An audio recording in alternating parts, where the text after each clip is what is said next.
No quadro Direto ao Ponto, com o promotor de justiça, Dr. Sérgio Diefenbach, que hoje fala a respeito de uma lista de boicote de empresas vinculados a determinado partido político e que pode gerar um dano moral. Aliás, uma lista que não é algo somente em Lajeado, né? Vários outros municípios da região. Inclusive, eu soube até de informações da própria capital gaúcha também, onde também ocorreu uma lista semelhante.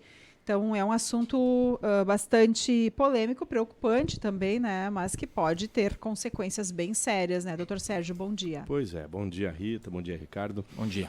Nós viemos observando os fenômenos sociais que acontecem antes, durante e depois das eleições e ainda seguem os efeitos colaterais do período eleitoral.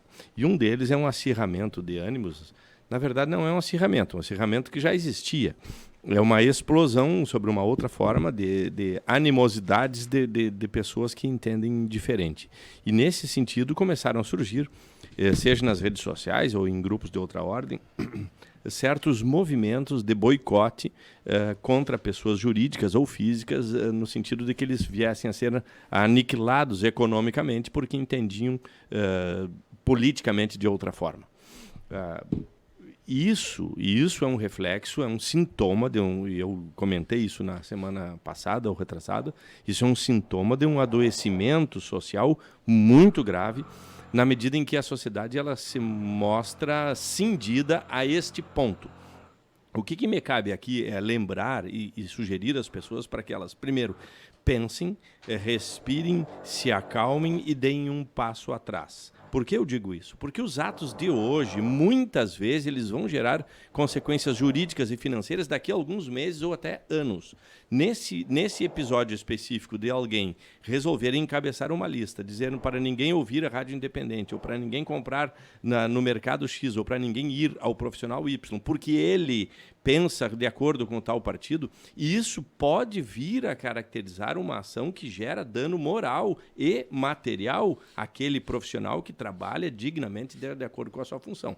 Então não é nenhum reflexo imediato, não se está cogitando de criminalização dessa conduta, embora pesquisas sejam feitas, mas sim o risco de que isso reverta lá adiante numa ação de dano moral. Contra quem? Contra a pessoa que cria a lista, contra a pessoa que repassa a lista, contra quem espalha uma lista negativa, contra quem quer que seja. Meus amigos, isso aconteceu em períodos de segregação racial, em que uma determinada cor da pele não podia frequentar alguns banheiros, não poderia frequentar alguns lugares. Isso aconteceu, sim, no período nazista, em que algumas casas eram marcadas com uma cruz ou que as pessoas eram condenadas a caminharem com um símbolo na lapela, identificando a sua nacionalidade ou a sua origem, para que fossem rejeitadas pelo restante da comunidade. É muito importante que a gente se desarme desse espírito. Não se está tratando de uma luta do bem contra o mal. Se está tratando de disputas políticas de uma mesma nação. Esse tipo de ato gera dano às pessoas e esses danos gerarão consequências a quem os pratica, que são livres para praticar, mas nós não recomendamos que isso aconteça porque não há nenhum benefício, nem social, e há consequências jurídicas negativas. Já temos informações de alguns processos que estão sendo movidos contra uma ou outra pessoa, contra um ou outro grupo, ou por enquanto isso está mais na ordem ainda de disseminação, de distribuição, e é importante, né, reforçar o que o senhor falou, não é apenas quem cria essa lista, quem repassa também. Dá para dizer que é um caso semelhante àquilo de nudes que muitas vezes se vê, né? De uma cena sexual, ou de passar uma foto de uma pessoa ali sem roupa e a pessoa que repassa, isso também pode ser criminalizado? Dá para comparar? Dá para comparar, sim. Dá para comparar, porque o importante é o dano que foi gerado. Então não repercute tanto em quem criou, mas sim em quem repassou. Então vamos imaginar uma hipótese de que uma lista dessa tenha sido criada por uma pessoa qualquer, sem expressão civil nenhuma, pode ser um adolescente que criou uma lista. Mas se um influencer digital pega aquela lista e divulga, é óbvio que é o influencer que vai se responder civilmente pelo ato que ele fez. Pegou uma lista, e vejam bem a gravidade, é uma lista que não se sabe nem se verdadeira é. Nem se verdadeira é. Eu estou atribuindo. Volta e meia a gente brinca aqui na imprensa se o Ricardo é gremista ou é colorado. Né? É a mesma coisa que isso. Nós começamos a fazer uma lista dizendo, não, tu é gremista e tu passa a ter uma lista de gremista. Seria uma boa referência, inclusive. Né? Mas quem disse que é? Né? Quem disse que é? E o fato de tu ser motivo para eu não mais comprar no teu mercado pode até ser um motivo meu individual, mas eu não posso fazer campanha pública para que as pessoas não vão ouvir o Ricardo porque ele é gremista. Isso é uma insanidade.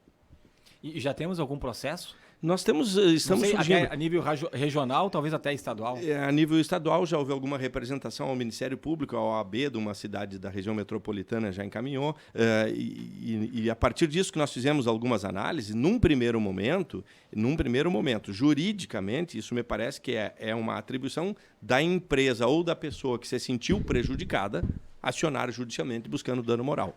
Não vejo, num primeiro momento, a ação a ser tomada pelo Ministério Público. São relações privadas e individuais que quem se sentir prejudicado pode buscar ao judiciário uma indenização sobre isso. Essa pessoa, então, que porventura se sentir prejudicada, qual é o primeiro passo? Ela tem que ter a comprovação ali, muito bem lembrado, do seu nome na lista. Esses aspectos da prova, no que é uma publicação numa rede social, num grupo do WhatsApp, existe uma figura estranha até no mundo do direito que se chama ata notarial. É importante que a pessoa vá... O que é a ata notarial? É como tornar oficial a prova de que aquilo efetivamente aconteceu e de que não foi manipulado, que não é uma fraude, que não está adulterado. Então, ele indo ao tabelionato com aquela publicação, é possível fazer uma ata de que oficialmente se confirma que naquele dia, aquela hora, tal hora, aquela publicação foi feita a partir daquele site ou daquela origem, daquela fonte. E isso é o início de uma prova concreta para que a partir daí vá a um advogado e entre com uma ação de indenização contra quem o promoveu. Aquilo que chega para o Sérgio Diefenbach como pessoa, mas para a promotoria de uma forma geral aqui em Lajeado, o senhor entende que isso está, vamos dizer assim, essa questão das listas está indo para um encaminhamento final ou, ao contrário, segue se elevando, aquilo que começou logo depois das eleições tende a aumentar a lista, coisa do tipo? Como é que você está vendo esse movimento? Eu espero que esses ânimos se arrefeçam, se acalmem, né? Que se diminuam, que a gente vá se consolidando. Mas o período pós-eleitoral ele ainda está em alta ebulição. Ou seja, nós temos um presidente eleito, temos um presidente saindo. São fatos e atos que se repetem a cada momento, cada decisão. Então, são notícias que geram inflamações de novo. Quando for a posse, quando for a nomeação de ministros, quando for um fato como talvez aconteça agora de... A equipe de transição que está sendo anunciada também, equipe de transição ou avaliação que as Forças Armadas fizeram das eleições de 2018. Então, às vezes, são fatos que voltam a inflamar pessoas e essa inflamação gera alguns ódios que se explodem para as redes sociais. Mas a expectativa é de que isso vá diminuindo e que as pessoas voltem a pisar no chão e voltem a se tratar civilizadamente. Tomara que sim, né? Tomara que o quanto antes isso aconteça, né, doutor? Porque a gente ouviu também falar muito de famílias se desentendendo, amigos deixando de se falar, de seguir na rede social. E aí a rede social, claro, é mais na questão da internet, mas acaba não cumprimentando mais a pessoa na rua, sim, ou enfim, né? Sim. E aí vai causando infelizmente, entre as famílias tem havido né, a maior discórdia. E talvez daqui a um tempo a gente vai conseguir olhar para trás.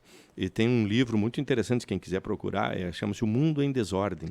E ele mostra que desde há muito mais de 300 anos atrás, o mundo já briga entre algumas divergências entre igualdade e liberdade, entre polos mais à direita, polos mais à esquerda, porque isso faz parte da nossa integralidade. A divergência é desse conflito de observação sobre como deve funcionar um país, é que há o crescimento. E o que essa eleição talvez tenha mostrado é que eternamente não haverá um que se sobreporá ao outro. A convivência é necessária. Nós andamos oscilando um pouco para lá ou um pouco para cá. E essa é a beleza do processo democrático, é que ele exige esse equilíbrio. Não é por menos que o parlamento já tem outra composição. Então, o poder executivo precisa tratar com o parlamento. E a gente, às vezes, usa a expressão, vai negociar. A expressão negociar, ela pode ser usada de uma forma achincalhada, ou financeira, ou até criminosa, mas na linguagem nobre, é da essência da negociação o funcionamento de qualquer organização. Se nós nos reunirmos em 5 pessoas aqui para decidir como é que vamos fazer a comemoração do final do ano, nós precisamos ter um método, uma discussão, um debate. Uns dizem, olha, acho que não devemos fazer festa nenhuma, devemos doar para pessoas pobres. Outros dirão, não, acho que nós precisamos comemorar, porque nós tivemos um ano bom, sofrido, vamos comemorar. São ideias diferentes, nós temos que conviver e estabelecer a respeito disso. Fora isso, não há luz numa convivência coletiva. Ótimo tema, ótima provocação. Dr. Sérgio Diefenbach, obrigado pela presença aqui na nossa programação nesta quarta-feira. Um abraço a todos, bom dia. Bom dia, agora 10 horas 38 minutos, 21 graus e 6 décimos é a temperatura.